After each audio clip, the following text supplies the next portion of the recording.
Je m'appelle Isabelle Bouchard et, à 38 ans, je pensais avoir la vie parfaite. 15 ans de mariage avec Thomas, un cadre en marketing brillant, 2 enfants formidables, Chloé, ma fille de 12 ans très intelligente, et le doux Hugo, 8 ans, ainsi que notre belle maison de la banlieue de Boston. Puis, j'ai remarqué que de l'argent disparaissait des comptes, que les mots de passe changeaient du jour au lendemain et que mon mari rentrait tard sans explication. Je n'aurais jamais imaginé que mon monde s'effondrerait ou que ma fille deviendrait l'héroïne inattendue de notre famille. Avant de vous raconter comment mon monde s'est écroulé et comment ma fille brillante a sauvé notre avenir, dites-moi d'où vous me regardez et cliquez sur le bouton d'abonnement pour rejoindre notre communauté de survivants. J'ai grandi dans une famille de la classe moyenne où la responsabilité financière était le 11e commandement. Mon père a travaillé pour les services postaux pendant 30 ans et ma mère était institutrice à l'école primaire. Chaque dimanche soir, ils s'asseyaient à la table de la cuisine avec leur cahier de budget, suivant méticuleusement chaque dollar. L'argent ne pousse pas sur les arbres, Isabelle, me disait mon père chaque fois que je demandais quelque chose qui dépassait nos moyens. Ces leçons m'ont profondément façonné. J'ai rencontré Thomas au cours de ma 3e année à l'université de Boston. J'étudiais la comptabilité et il était ce séduisant étudiant en marketing qui semblait illuminer chaque pièce. Notre première rencontre a eu lieu au café du campus lorsqu'il a accidentellement renversé mes affaires d'études. Au lieu de simples excuses rapides, il a insisté pour m'offrir un café et a passé les 2 heures suivantes à discuter de tout, de nos rêves d'enfance à nos objectifs d'avenir. J'étais captivé par son ambition, sa confiance naturelle et sa façon de concevoir un plan sur 5 ans qui rendait tout possible. Nous nous sommes mariés 2 ans après l'obtention de nos diplômes, ayant tous deux décroché des postes de débutants dans des entreprises respectables. Nos premières années ont été une belle lutte, économiser pour l'apport de notre premier petit appartement, budgétiser une sortie en amoureux une fois par mois et rêver de nos futurs enfants. Quand j'ai découvert que j'étais enceinte de Chloé, Thomas a fêté l'événement en ouvrant un compte d'épargne d'études avec l'argent de notre remboursement d'impôts. Nos enfants iront-ils à Harvard, a-t-il déclaré fièrement, en mettant en place des virements mensuels automatiques depuis notre compte courant. Chloé nous a surpris dès le début. Elle parlait avec des phrases complètes avant l'âge de 2 ans, savait lire couramment à 4 ans et résolvait des équations algébriques dès le CE2. Ses enseignants nous convoquaient régulièrement, non pas pour des problèmes, mais pour discuter de programmes d'enrichissement adaptés à ses capacités extraordinaires. Je me souviens encore de la fierté dans les yeux de Thomas lors de la première victoire de Chloé au concours d'orthographe. Il a encadré son certificat et l'a accroché dans son bureau. Hugo est arrivé 4 ans après Chloé. Notre petit garçon créatif et sensible, avec les fossettes de son père et mes cheveux au burn. Alors que Chloé enchaînait les succès académiques, Hugo souffrait d'otite récurrente et d'un asthme léger qui nécessitait des soins médicaux réguliers. Thomas ne s'est jamais plaint des factures médicales, disant « C'est pour ça qu'on travaille dur, Isabelle, pour prendre soin de notre famille. » Au fil des ans, nos carrières ont progressé. Je suis devenu comptable senior dans un cabinet de taille moyenne spécialisé dans la finance des petites entreprises, tandis que Thomas gravissait les échelons chez Horizon Marketing. Chaque promotion s'accompagnait d'heures de travail plus longues et de voyages d'affaires, mais aussi d'une sécurité financière. Nous avons déménagé dans une maison de 4 chambres dans un bon district scolaire, prenions des vacances en famille chaque année et, surtout pour moi, continuions à alimenter religieusement les fonds d'études de nos enfants. C'est non négociable, insistais-je lors de nos discussions budgétaires. Leur éducation est notre héritage. Thomas était toujours d'accord, vérifiant souvent les comptes pour se réjouir de leur croissance. Nos traditions familiales renforçaient notre lien. Les petits déjeuners de crêpes du dimanche où Thomas créait des formes de Mickey Mouse qui faisaient rire Hugo. Les séjours de camping d'été dans le New Hampshire où Chloé identifiait les constellations pour nous, et les marathons de cuisson de biscuits de Noël qui laissaient notre cuisine dans un état indescriptible. Sur les photos de ces années-là, nous ressemblons à la famille américaine parfaite, souriante, unie et en sécurité. Tout a basculé subtilement lorsque ma mère a reçu un diagnostic de cancer du sein agressif il y a 2 ans. En tant qu'enfant unique, je suis devenu sa principale proche aidante, passant mes soirées à ses séances de traitement et mes week-ends à l'aider à surmonter les pires effets secondaires. Thomas a d'abord pris le relais, assumant plus de tâches parentales et ménagères, mais il a peu à peu développé de la rancœur face à mon attention partagée. J'ai l'impression d'être un parent célibataire ici, s'est-il plaint après 6 mois de traitement de ma mère. Horizon Marketing m'envisage pour le poste de directeur régional, mais je ne peux pas rester tard pour la planification stratégique quand je dois toujours me dépêcher de rentrer à la maison. J'ai essayé de tout mener de front, le travail, les enfants, ma mère mourante et mon mari de plus en plus distants. Quand ma mère est enfin entrée en rémission, j'espérais que les choses reviendraient à la normale. Mais Thomas avait changé.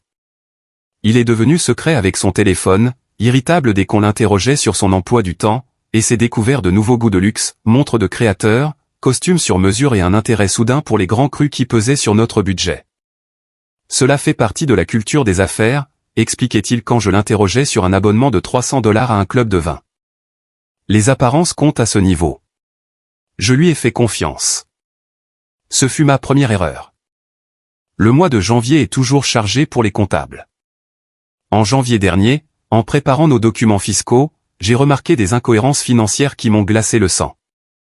Les relevés de cartes de crédit montraient des dépenses dans des restaurants dont je n'avais jamais entendu parler. $200 aux Maisons Bleues un mercredi alors que Thomas prétendait être à un dîner d'entreprise. Son entreprise n'avait aucune trace d'un tel événement. $175 au bar du Harborview Hotel un soir où il m'avait dit travailler tard, et des prélèvements récurrents chez un fleuriste haut de gamme. Ces dépenses professionnelles semblent inhabituelles, ai-je mentionné nonchalamment un soir, en faisant glisser le relevé sur le comptoir de la cuisine alors que Thomas faisait défiler des informations sur son téléphone. Il a à peine levé les yeux. Réunion client. Le marketing repose sur les relations, Isabelle. Tu le sais bien. Au Harborview ? C'est à l'autre bout de la ville par rapport à ton bureau. Son expression s'est durcie. Le client a choisi l'endroit. C'est quoi ce 3e degré ? J'ai laissé de côté, mais le nœud dans mon estomac s'est resserré. 2 semaines plus tard, Thomas a annoncé qu'il devait assister à une conférence de week-end à New York. Il a fait ses bagages avec soin, son costume le plus récent, un parfum cher que je ne me souvenais pas lui avoir acheté et, curieusement, un maillot de bain en plein mois de février. Il y a une piscine au centre de conférence, ai-je demandé. L'hôtel a un spa. Je me suis dit que je pourrais me détendre après les sessions. Ses réponses venaient trop vite, semblaient trop répétées. Après son départ, j'ai appelé son collègue Michel sous prétexte de lui envoyer des documents importants que Thomas aurait oubliés. Quelle conférence, a demandé Michel, la confusion évidente dans la voix. Il n'y a rien à l'agenda ce week-end. Ce soir-là, Chloé m'a trouvé en train de pleurer à la table de la cuisine après le coucher de Hugo. Maman, qu'est-ce qui ne va pas ? Ma fille de 12 ans s'est assise à côté de moi, ses yeux intelligents pleins d'inquiétude. J'ai essuyé mes larmes rapidement. Juste des histoires d'adultes, ma chérie. Rien dont tu doives te soucier. Chloé a enroulé une mèche de ses cheveux sombres autour de son doigt, un geste qu'elle faisait lorsqu'elle réfléchissait profondément. C'est à propos des appels secrets de papa. Mon cœur s'est arrêté. Quels appels ? Ceux qu'il passe dans le garage tard le soir. Je me lève parfois pour boire de l'eau, et je l'ai entendu. Il ne rit pas de la même façon qu'avec nous. Les enfants remarquent tout. J'aurais dû savoir que ma fille si perspicace percevrait les changements bien avant que je ne me décide à les admettre. Le lendemain, en nettoyant le bureau, j'ai trouvé un reçu pour un bracelet en diamant caché dans le tiroir du bureau de Thomas. $3200 dans une bijouterie du centre-ville, acheté juste avant Noël. J'avais reçu des produits de bain et un ustensile de cuisine pour Noël. Ce soir-là, je l'ai confronté directement. Pour qui as-tu acheté ce bracelet en diamant, Thomas ? Il a semblé surpris, puis s'est repris avec une rapidité alarmante. C'était censé être une surprise pour ton anniversaire le mois prochain. Merci d'avoir tout gâché. Il est sorti en trombe, claquant la porte. Je voulais le croire. J'ai failli le faire, mais mon anniversaire est en octobre, pas en mars. Le sommeil est devenu impossible. Je restais éveillé à analyser chaque conversation, chaque absence inexpliquée, chaque divergence financière. Mes performances professionnelles s'en sont ressenties, car j'ai commis des erreurs inhabituelles sur les comptes de certains clients. Ma supérieure l'a remarqué et m'a suggéré de prendre quelques jours de congé personnel pour régler ce qui me distrayait. Pendant ce temps, Thomas a mis en place de nouvelles dispositions financières. Il m'a retiré des utilisateurs autorisés sur 2 cartes de crédit, affirmant que l'entreprise en avait besoin exclusivement pour les réceptions de clients. Il a suggéré de séparer certains de nos comptes pour des raisons d'optimisation fiscale, une excuse qui n'avait aucun sens pour moi en tant que comptable, mais qui semblait assez légitime pour que je remette en question mes propres compétences. Je pense que Thomas a une liaison, ai-je fini par admettre à ma meilleure amie, Sophie, autour d'un café. Prononcer ces mots à haute voix m'a fait me sentir à la fois libéré et humilié. Sophie m'a serré la main. As-tu pensé à engager quelqu'un pour en avoir le cœur net? Ma cousine a fait appel à un détective privé pendant son divorce. Ce n'était pas donné, mais cela lui a apporté des certitudes. Je ne peux pas me permettre cela en ce moment, ai-je avoué. Thomas contrôle une plus grande part de nos finances ces derniers temps. Je devrais justifier ce retrait. Alors tu dois mener ta propre enquête, Isabelle, dit fermement Sophie. Parce que cette incertitude est en train de te détruire. Elle avait raison. Je perdais du poids, je ne dormais plus, je perdais confiance en moi. Ce soir-là, j'ai pris la décision de découvrir la vérité, quelle qu'elle soit. Je ne m'attendais simplement pas à ce que ma fille soit celle qui m'aide à la trouver. Mars est arrivé avec une pluie exceptionnellement froide et les relevés trimestriels des fonds d'études de nos enfants. Pendant 15 minutes, j'ai fixé les chiffres, incapable de comprendre ce que je voyais. Le compte de Chloé, qui aurait dû contenir près de 90 000 $ accumulés depuis sa naissance, affichait un solde d'un peu plus de 15 000 $. Le compte de Hugo était intact, à 42 000 $. Mes mains tremblaient en parcourant l'historique des transactions. 3 retraits importants avaient été effectués au cours des 4 derniers mois, chacun juste en dessous du montant qui déclencherait une alerte automatique.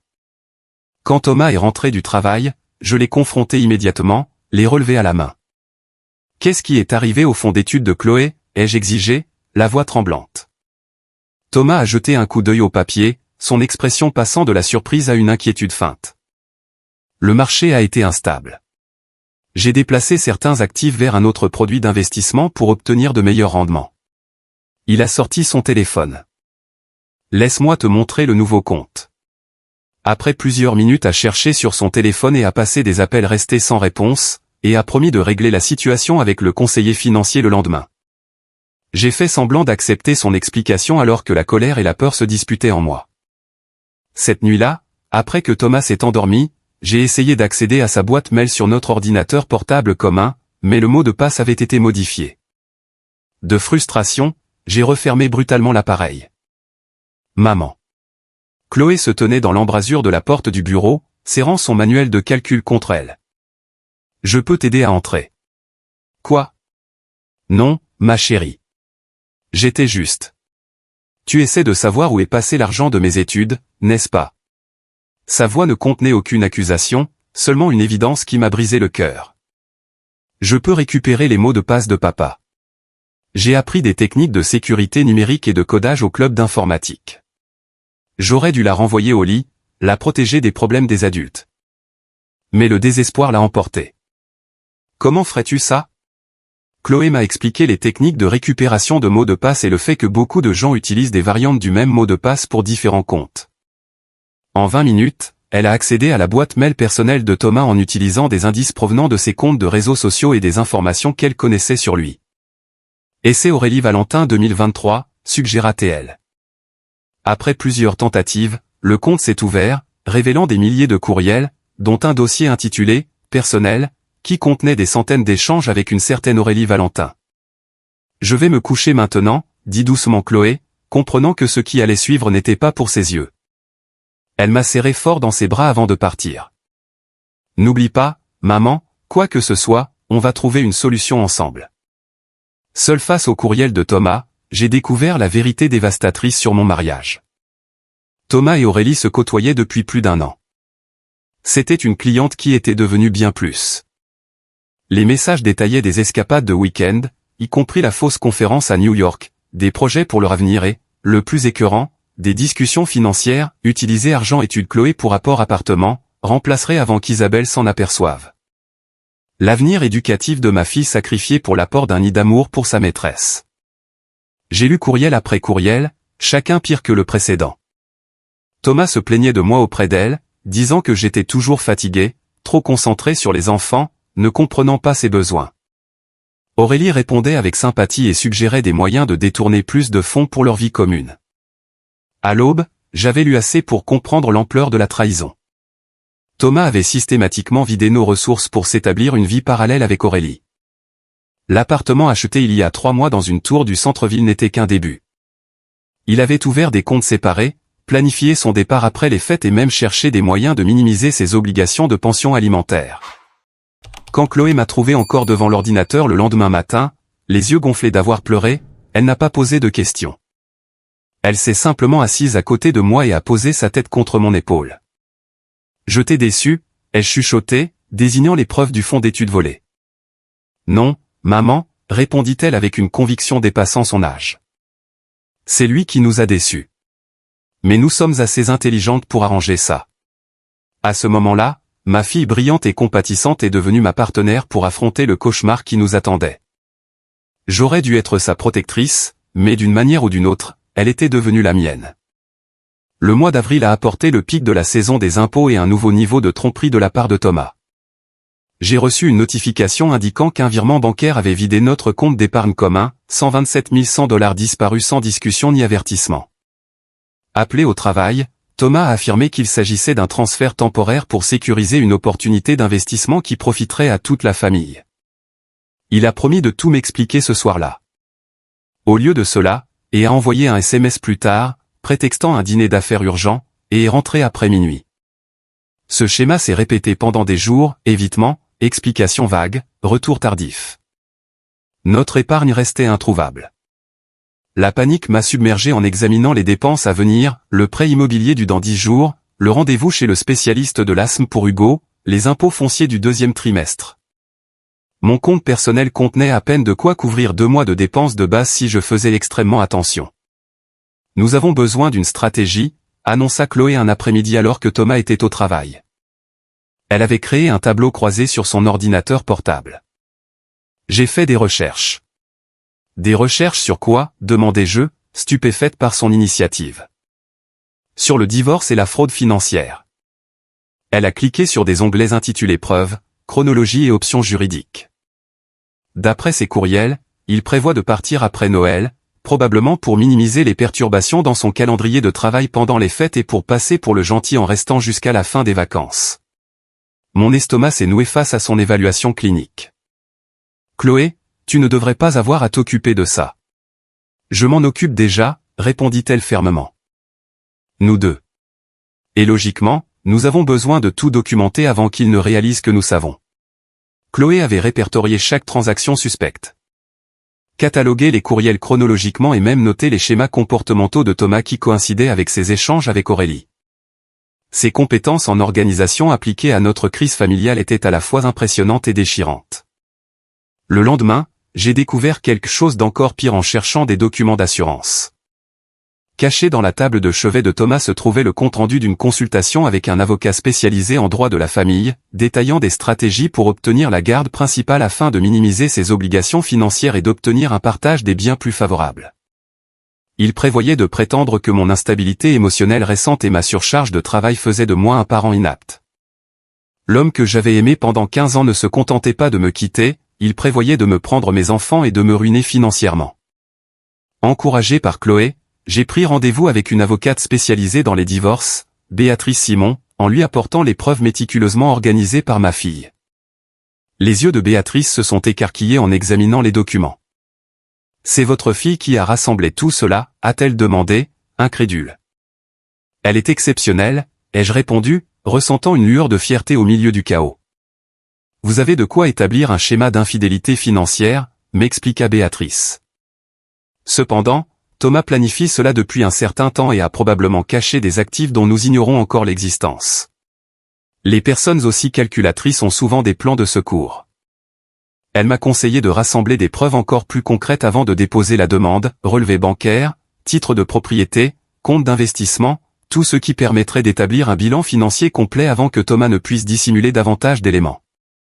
Pendant ce temps, la vie à la maison se détériorait rapidement. Thomas devenait ouvertement hostile dès qu'on parlait d'argent, me faisant douter de mes propres souvenirs concernant des dépenses convenues. Nous n'avons jamais parlé de la compte pour le camp de vacances de Hugo, a-t-il aboyé quand j'ai mentionné l'échéance qui approchait.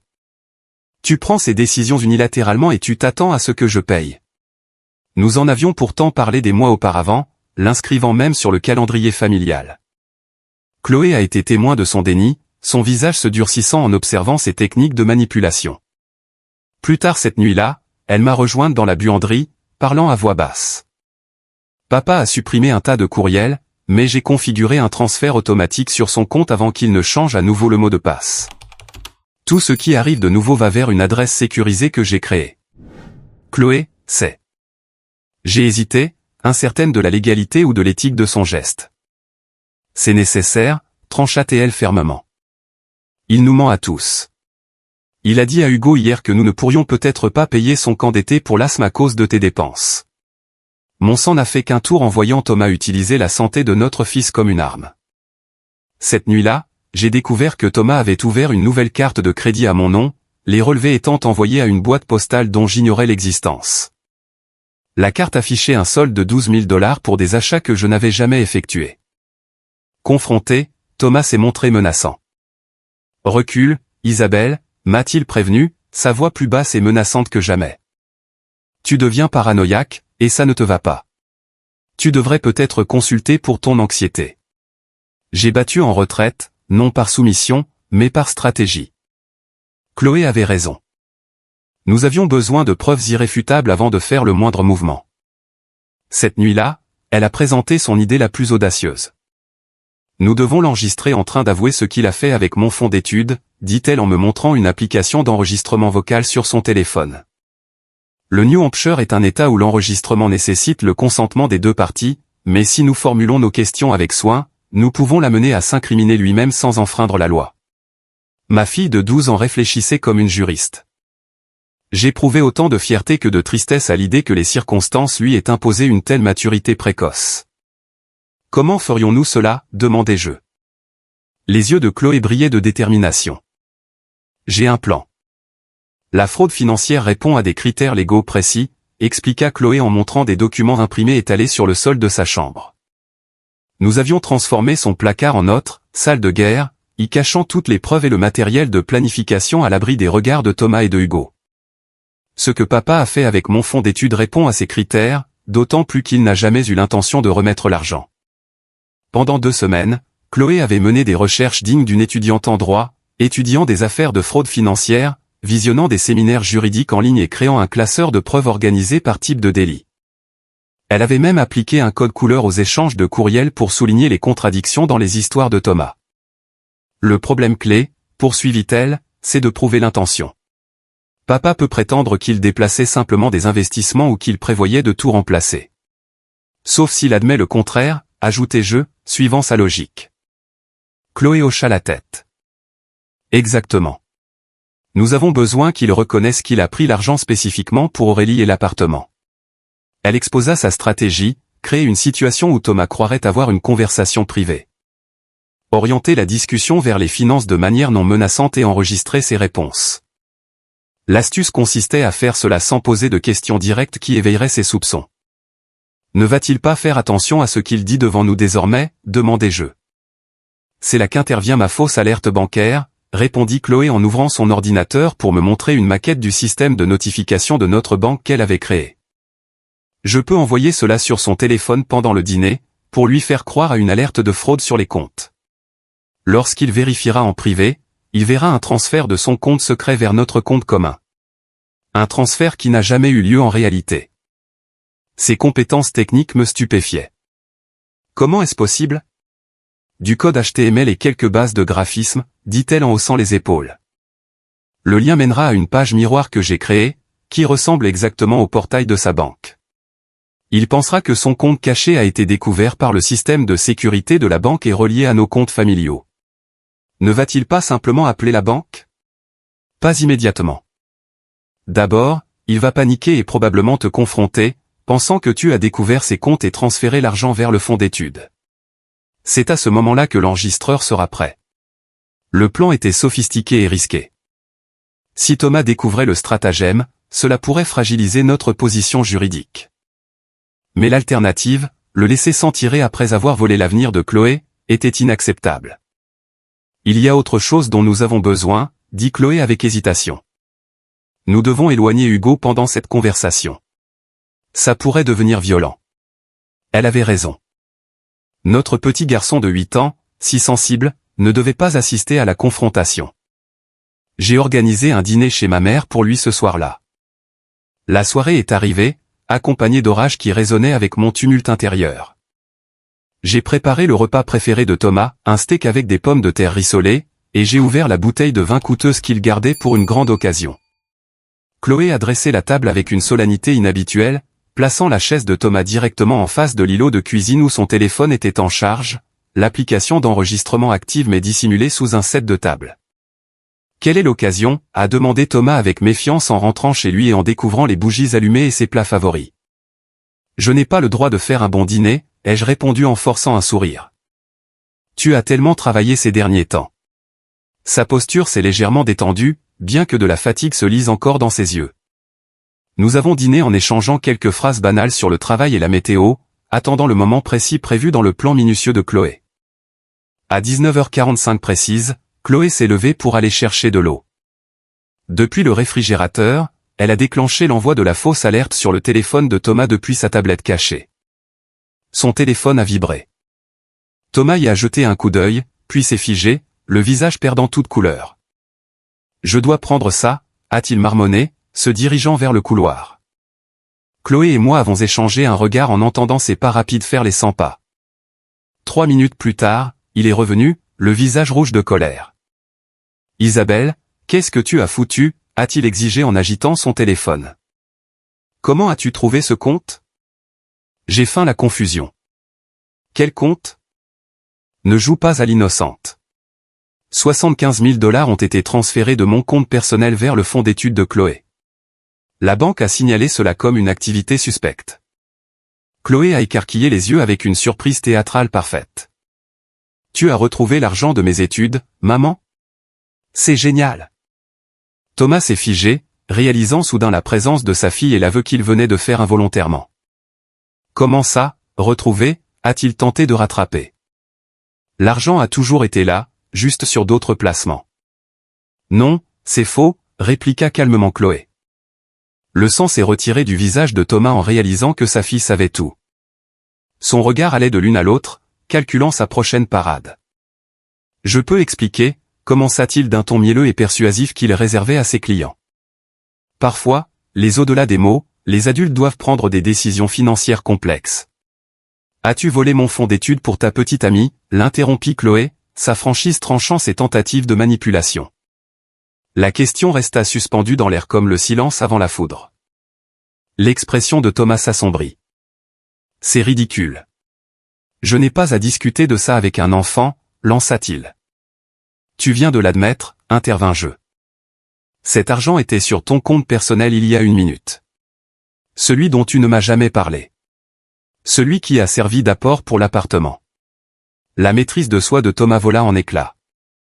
Bon, d'accord. Oui, j'ai déplacé de l'argent. C'était temporaire. J'ai des opportunités d'investissement qui auraient doublé le fonds d'études de Chloé d'ici l'année prochaine. Comme l'appartement pour toi et Aurélie, insista Chloé. Celui que tu as meublé avec la carte de crédit ouverte au nom de maman. Thomas frappa du poing sur la table. Vous m'avez espionné, vous avez fouillé dans mes affaires privées. Tu as volé mon avenir, répondit Chloé, la voix légèrement tremblante mais le regard droit. Tu as pris de l'argent que tu avais promis de réserver à mes études et tu l'as utilisé pour trahir notre famille. Quelque chose se brisa chez Thomas. Peut-être était-ce d'entendre ces actes décrits de manière si brute par son propre enfant. Vous ne comprenez pas la pression que je subis, dit-il d'une voix basse. Ta mère s'est désengagée de notre mariage quand ta grand-mère est tombée malade. J'avais besoin de quelqu'un qui m'apprécie, qui comprenne mes ambitions. Alors tu as volé ta fille, demandai-je doucement. Ce n'était pas du vol. J'allais le remplacer. Aurélie et moi avons un projet d'entreprise qui aurait rapporté de quoi tout rembourser et plus encore. Quel projet ? Demanda Chloé. Thomas hésita, puis soupira. Nous ouvrons un cabinet de conseil en marketing. L'appartement servira de bureau le temps de démarrer. En utilisant mon fonds d'études comme capital de départ, conclut Chloé. Sans demander, sans même le dire à maman. C'est moi qui gère les finances de ce foyer, rétorqua Thomas, son sentiment de supériorité refaisant surface. C'est moi qui prends les décisions d'investissement. Plus maintenant, dis-je, tendant la main sous le set de table pour couper l'enregistrement. Plus dans cette famille. Les yeux de Thomas s'écarquillèrent en réalisant notre piège. vous avez enregistré ça? C'est illégal. En fait, intervint Chloé, nous ne t'avons posé aucune question directe qui ferait de cela un interrogatoire illégal. Tu as fourni toutes les informations sur l'argent et sur Aurélie de ton plein gré. J'ai étudié très attentivement les lois sur l'enregistrement du New Hampshire. Pour la première fois, Thomas semblait vraiment voir sa fille, non plus comme une enfant, mais comme un adversaire redoutable qu'il avait surpassé. Le regard qu'il portait sur elle passa de la colère à une forme de peur. Nous allons demander le divorce, déclarai-je calmement, et nous réclamerons la restitution intégrale du fonds d'études de Chloé, plus des dommages et intérêts. La réponse de Thomas fut une tentative désespérée de reprendre le contrôle. Aucun juge ne croira une enfant et un enregistrement amateur plutôt que moi. J'ai des relations, Isabelle. J'ai des ressources dont tu n'as même pas idée. Chloé sourit légèrement. Nous avons les preuves des virements, les courriels avec horodatage, les relevés de cartes de crédit et les registres de propriété. Nous avons documenté chaque mensonge que tu as dit cette année. Elle sortit une clé USB de sa poche. Et maintenant, nous avons tes aveux. En cet instant, ma fille de 12 ans se tenait bien plus haute que son père ne l'avait jamais fait. Le lendemain matin de notre confrontation, Thomas tenta une autre approche, le charme et la réconciliation. Jenny, on peut surmonter ça, plaida-t-il au petit déjeuner, utilisant le surnom de nos années de jeunesse. Tous les couples traversent des passes difficiles. On peut faire une thérapie. Chloé, qui préparait son déjeuner au comptoir, ricana bruyamment. Ce n'est pas une passe difficile, Thomas, répondis-je. C'est un abus financier systématique et une infidélité. Son expression se durcit. Tu vas le regretter. C'est moi qui fais vivre cette famille depuis des années. Aucun juge ne t'accordera ce que tu demandes. En fait, répliquai-je en faisant glisser un dossier sur la table, Béatrice Simon pense le contraire. Les papiers du divorce à l'intérieur représentaient mon premier acte de véritable indépendance depuis des années. Le visage de Thomas se déforma de rage en parcourant les demandes, garde exclusive, pension alimentaire pour les enfants, prestations compensatoires et reconstitution intégrale des fonds d'études des enfants avec intérêt. Tu n'obtiendras jamais ça, hurla-t-il en jetant les papiers. Je me battrai sur chaque point. Nous avons l'enregistrement, lui rappela Chloé en fermant son sac. Et tous tes courriels avec Aurélie où tu parles de te débarrasser du poids mort. C'est comme ça que tu nous as appelés, maman et Hugo, au fait. Thomas blêmit. Vous n'aviez pas le droit. Tu n'avais pas le droit de voler mon avenir, l'interrompit calmement Chloé. Le juge entendra tout. Il sortit en trombe, claquant la porte à en faire trembler les fenêtres. En quelques heures, son avocat contacta Béatrice avec une contre-proposition qui ignorait la plupart de nos demandes. La bataille avait commencé. Ce que Thomas n'avait pas prévu, c'était la préparation méticuleuse de Chloé. Lorsque son avocat affirma que Thomas avait simplement déplacé des fonds temporairement pour obtenir de meilleurs rendements, nous avons produit les courriels où il écrivait explicitement à Aurélie que l'argent était détourné de manière permanente et que Jen ne s'en rendrait jamais compte. Lorsqu'il plaida des difficultés financières pour éviter de payer la pension alimentaire, nous avons révélé les relevés de ses comptes cachés et ses récents achats de luxe. Lorsqu'il suggéra qu'une garde alternée était dans l'intérêt des enfants, nous avons présenté les messages où il se plaignait de devoir garder ses propres gosses et suggérait de laisser entièrement à ma charge la gestion des traitements de l'asthme de Hugo. En avril et en mai, la désespérance de Thomas grandit. Il tenta de retirer des fonds des comptes qu'il contrôlait encore, pour découvrir que j'avais obtenu des ordonnances judiciaires gelant la plupart de nos actifs. Il tenta de manipuler Hugo en lui achetant des cadeaux coûteux et en lui promettant une chambre avec console de jeu dans sa nouvelle maison. Il s'est même présenté chez ma mère pour tenter de la convaincre que j'étais instable et que je montais les enfants contre lui. Rien ne fonctionna. Les preuves étaient trop complètes, trop accablantes. Le moment le plus satisfaisant se produisit fin mai lorsque la maîtresse de Thomas, Aurélie, se présenta à notre porte, serrant son sac de marque contre sa poitrine. « Nous devons parler de Thomas », annonça-t-elle quand j'ouvris. J'ai pensé lui claquer la porte au nez, mais la curiosité l'emporta. « Pourquoi ? » « Parce qu'il nous a menti à toutes les deux, » répondit-elle, une détresse sincère visible sur son visage. Autour d'un thé à la table de la cuisine, la même table où Thomas avait confessé sa trahison, Aurélie révéla qu'il s'était présenté comme beaucoup plus riche qu'il ne l'était, prétendant avoir de l'argent de famille et des investissements substantiels au-delà de son salaire. Il m'a dit que l'appartement n'était qu'un début, expliqua-t-elle en triturant nerveusement sa montre. Il a promis un chalet de vacances dans le Vermont pour l'année prochaine et a dit que nous lancerions notre agence avec un fonds d'investissement à 7 chiffres. Laisse-moi deviner, dis-je. Il a commencé à agir bizarrement quand ses comptes ont été gelés. Elle hocha la tête. Il est devenu colérique, contrôlant. Quand je l'ai interrogé sur le capital de départ de l'entreprise, il m'a dit que je devais contribuer davantage, que ses actifs étaient temporairement bloqués par son divorce. Elle avait découvert la vérité en entendant Thomas se disputer avec son avocat au sujet d'actifs cachés et de ce foutu enregistrement. Une recherche plus approfondie lui avait permis de découvrir nos dépôts au tribunal et l'ampleur de sa supercherie. Je ne reste pas avec un homme qui vole ses enfants, déclara-t-elle fermement. Et je voulais que vous sachiez que je n'avais aucune idée d'où venait l'argent pour l'appartement. Il m'avait dit que cela provenait de son portefeuille d'investissement. Sa visite nous fournit des preuves supplémentaires sur la moralité et les intentions de Thomas, qui s'avérèrent précieuses devant le tribunal. 2 semaines plus tard, Aurélie vendit l'appartement et utilisa la majeure partie des bénéfices pour rembourser directement le fonds d'études de Chloé, un geste de restitution qui témoignait de sa propre conscience morale une fois la vérité révélée. En juin, la situation de Thomas se détériora encore. Son entreprise le mit à pied à titre conservatoire après avoir découvert qu'il avait facturé des dépenses personnelles sur les comptes de la société, y compris des cadeaux pour Aurélie enregistrés comme « cadeaux de fidélisation client ». Sa réputation professionnelle, autrefois impeccable, était désormais ternie par des questions sur son éthique et son jugement. Les procédures judiciaires ont abouti en juillet à une négociation d'accord que Béatrice décrivit comme exceptionnellement favorable pour une épouse lésée. Thomas, confronté à des conséquences juridiques et professionnelles, finit par capituler. L'accord final comprenait la garde physique exclusive de Chloé et Hugo, avec des droits de visite encadrés pour Thomas, une pension alimentaire au montant maximum légal, la reconstitution intégrale des fonds d'études des 2 enfants majorés de 5 ans d'intérêt prévisionnel. Un partage des biens prenant en compte la faute financière de Thomas, et l'obligation pour lui de suivre une thérapie de gestion financière.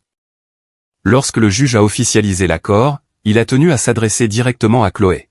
« Jeune fille, votre sens de l'organisation et votre souci du détail ont été remarquables.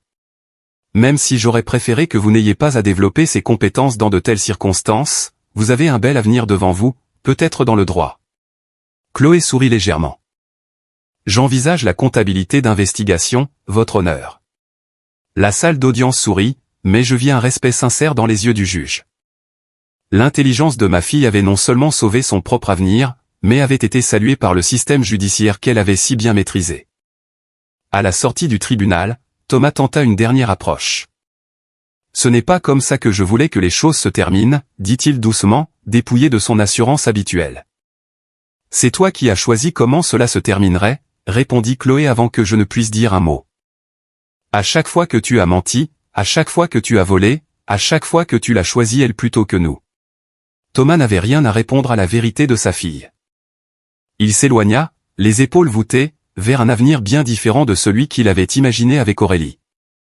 Un avenir bâti sur des rêves volés et une confiance brisée. Pendant ce temps, Chloé, Hugo et moi avons marché vers notre voiture main dans la main, vers un avenir que nous allions reconstruire ensemble, plus fort, plus sage et entièrement nôtre. 6 mois après la finalisation du divorce, le rythme de notre famille s'était transformé.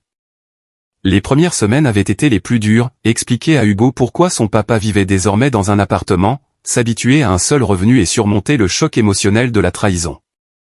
Mais peu à peu, comme des jeunes pousses après un incendie de forêt, une nouvelle vie est née des décombres. J'ai transformé le bureau de Thomas en salle d'activités artistiques pour Hugo, dont les talents pour le dessin ont fleuri une fois les tensions de la maison dissipées. Ses crises d'asthme, auparavant déclenchées par le stress autant que par les allergènes, sont devenues moins fréquentes. Sa pédiatre l'a souligné lors de son bilan d'automne. Parfois, éliminer les facteurs de stress environnementaux est aussi efficace que les médicaments, fit-elle remarquer, sans savoir à quel point sa remarque était littérale dans notre cas. Chloé a maintenu son excellence académique tout en canalisant ses compétences en organisation dans de nouvelles directions. Elle a rejoint l'équipe de débat de l'école et a créé un club d'initiation à la finance pour les collégiens pendant la pause déjeuner. Son expérience lui avait donné une mission, s'assurer que d'autres jeunes comprennent la gestion de l'argent avant que l'âge adulte ne les surprenne avec ses complexités.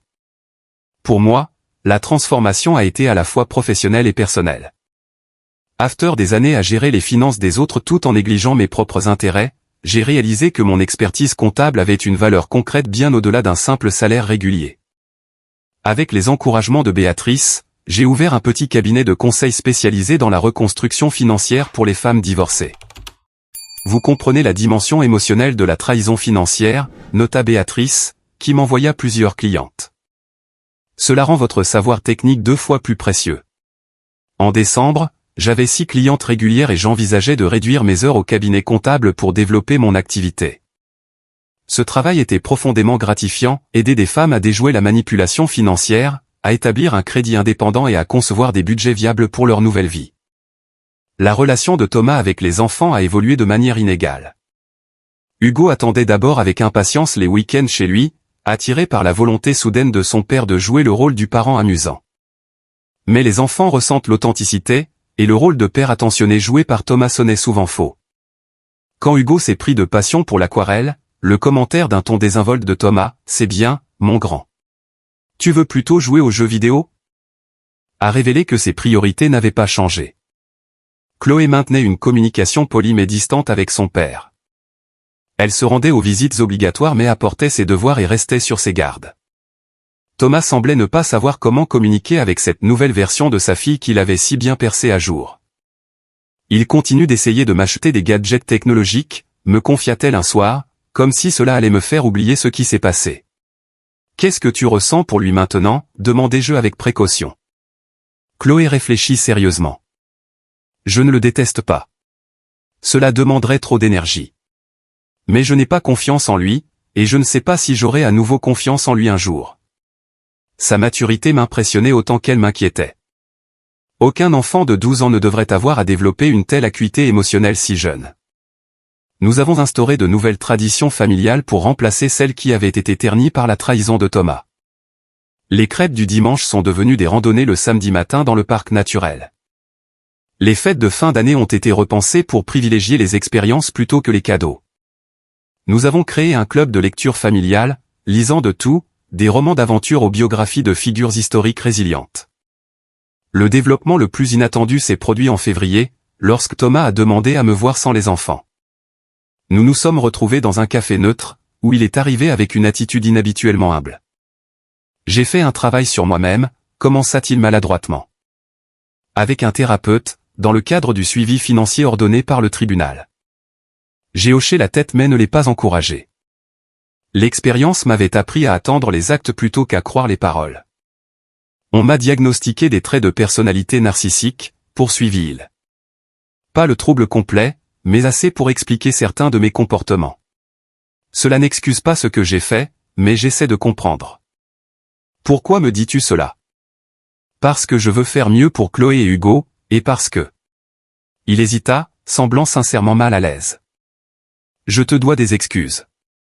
De vraies excuses. Ce que j'ai fait était impardonnable.